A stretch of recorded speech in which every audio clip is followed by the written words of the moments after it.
តើចិត្តស្ថិតនៅត្រង់ណាអ្នកវិទ្យាសាស្ត្រថាចិត្តឬវិញ្ញាណស្ថិតនៅក្នុងខួរក្បាល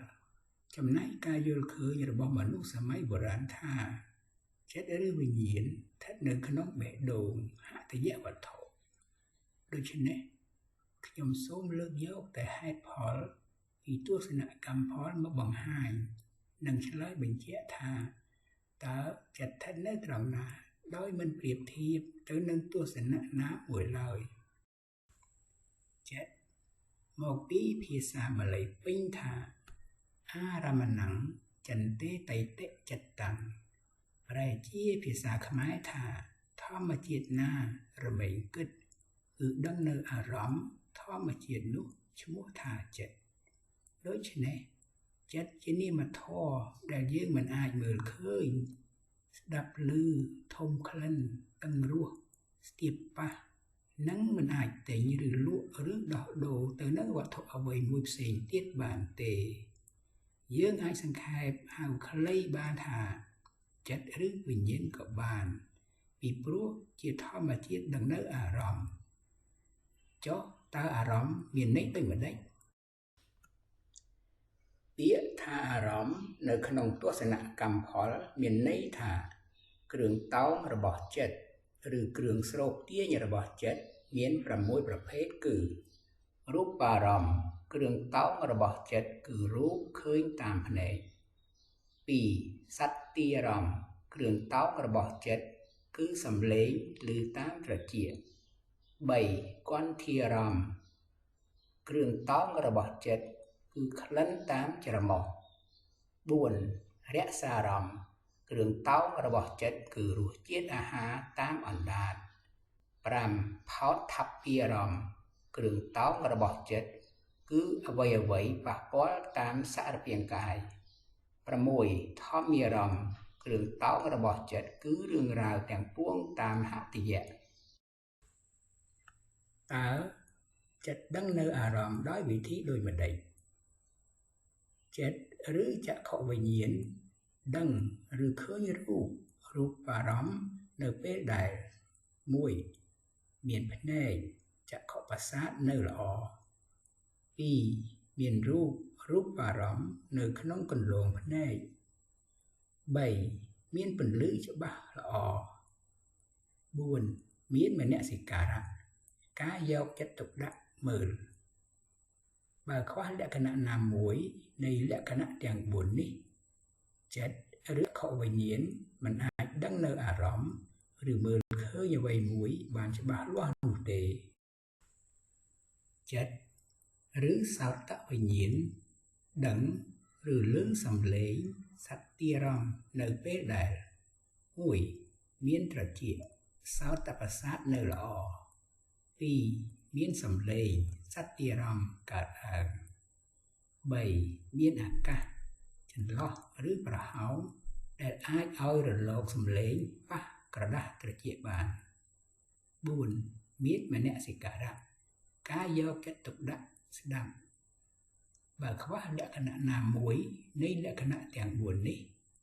ចិត្តឬសោតវិញ្ញាណមិនអាចដឹងនៅអារម្មណ៍ឬស្ដាប់ឮអ្វីមួយបានច្បាស់លាស់នោះទេចិត្តឬឃានវិញ្ញាណដឹងឬធំក្លិនគន្ធារម្មណ៍នៅពេលដែល1មានច្រមុះ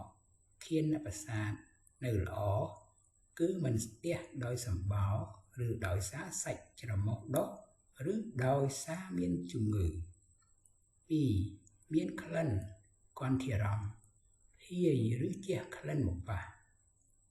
3មានវាយោខ្យល់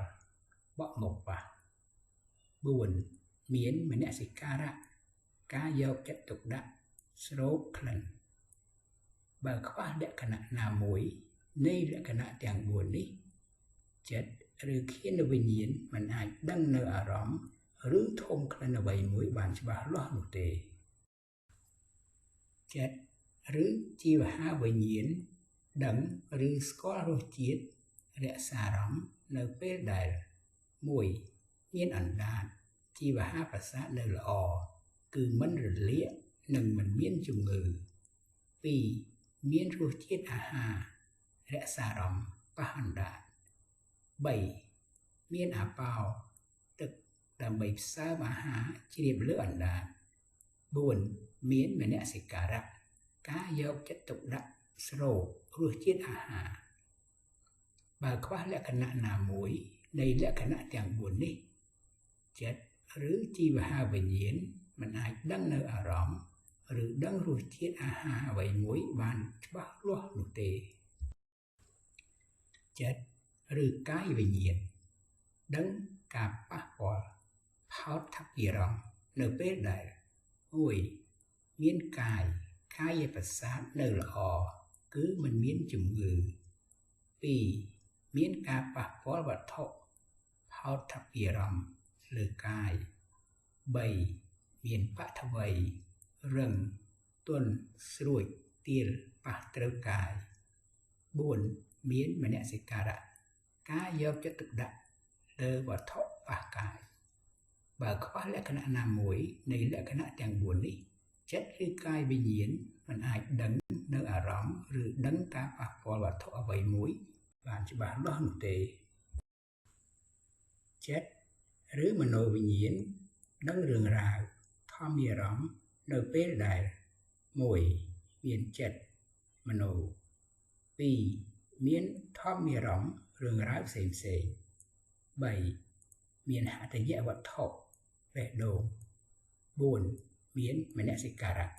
ការយកចិត្តទុកដាក់លើធម្មអារម្មណ៍ផ្សេងៗបើខ្វះលក្ខណៈណាមួយនៃលក្ខណៈទាំង4នេះចិត្តឬមโนវិញ្ញាណមិនអាចដឹងនៅអារម្មណ៍ឬដឹងធម្មអារម្មណ៍រឿងរ៉ាវផ្សេងៗអ្វីមួយបានច្បាស់លាស់នោះទេតើចិត្តស្ថិតនៅត្រង់ណានៃរាងកាយបើយើងសិក្សាតាមទស្សនកម្មផលឲ្យបានល្អិតល្អន់ចិត្តឬវិញ្ញាណមិនស្ថិតនៅត្រង់ណាមួយជាប់ជាក់លាក់ពិតប្រាកដនោះទេគឺវាបន្លាស់ទីយ៉ាងលឿនរហ័សបំផុត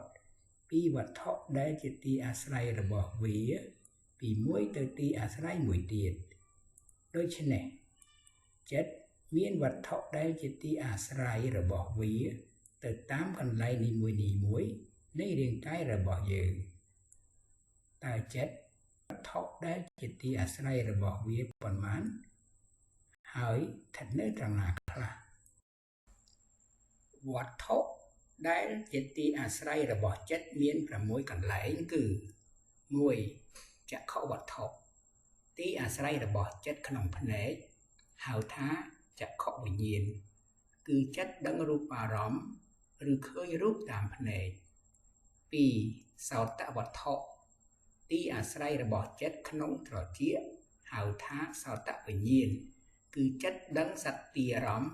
ឬឮសំឡេងតាមត្រចៀក 3. ឃានវត្ថុ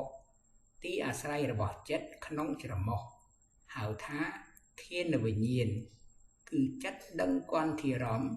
ឬធំក្លិនតាមច្រមុះ 4. ជីវហាវត្ថុទីអាស្រ័យរបស់ចិត្តក្នុងអណ្ដាត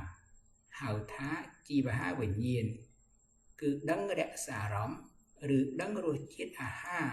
តាមអណ្ដាត 5. កាយវត្ថុទីអាស្រ័យរបស់ចិត្តក្នុងកាយហៅថាកាយវិញ្ញាណគឺដឹងផោតថពារម្មណ៍ឬដឹងនៅវត្ថុអ្វីមួយប៉ះពាល់តាមកាយនិង 6. ហត្ថយវត្ថុទីអាស្រ័យរបស់ចិត្តក្នុងហត្ថយៈឬបេះដូងហៅថាមโนវិញ្ញាណគឺដឹងធម្មអារម្មណ៍ឬដឹងរឿងរ៉ាវផ្សេងៗត្រង់ចំណុចនេះហើយដែលមនុស្សសម័យបុរាណគាត់យល់ឃើញថាចិត្តនៅក្នុងបេះដូងនោះឯងដូច្នេះតាមទស្សនកម្មផលចិត្តជាធម្មជាតិមានធម៌ពលមួយមិនស្ថិតនៅក្នុងវត្ថុដែលជាទីអាស្រ័យរបស់វាណាមួយនៃវត្ថុទាំង6នេះជាប់លាប់ពិតប្រាកដនោះទេបើទោះជាហត្ថយវត្ថុដែលជាទីអាស្រ័យរបស់ចិត្តក៏ដោយ គឺវាតែងតែបន្លាស់ទីយ៉ាងលឿនឆាប់រហ័សបំផុតពីវត្ថុមួយនេះទៅវត្ថុមួយទៀតតាមហេតុបច្ច័យកើតមានឡើងគ្រប់គ្រាន់គួរពិចារណាហត្ថយវត្ថុដែលយើងហៅថាបេះដូងគឺជាសរីរយន្តមួយមានតួនាទីច្របាច់ឈាមដោយស្វ័យប្រវត្តិមិនមានអ្វីមួយបញ្ជាឲ្យវាច្របាច់ឈាមរត់ទៅវិញទៅមកពេញរាងកាយយើងនោះទេ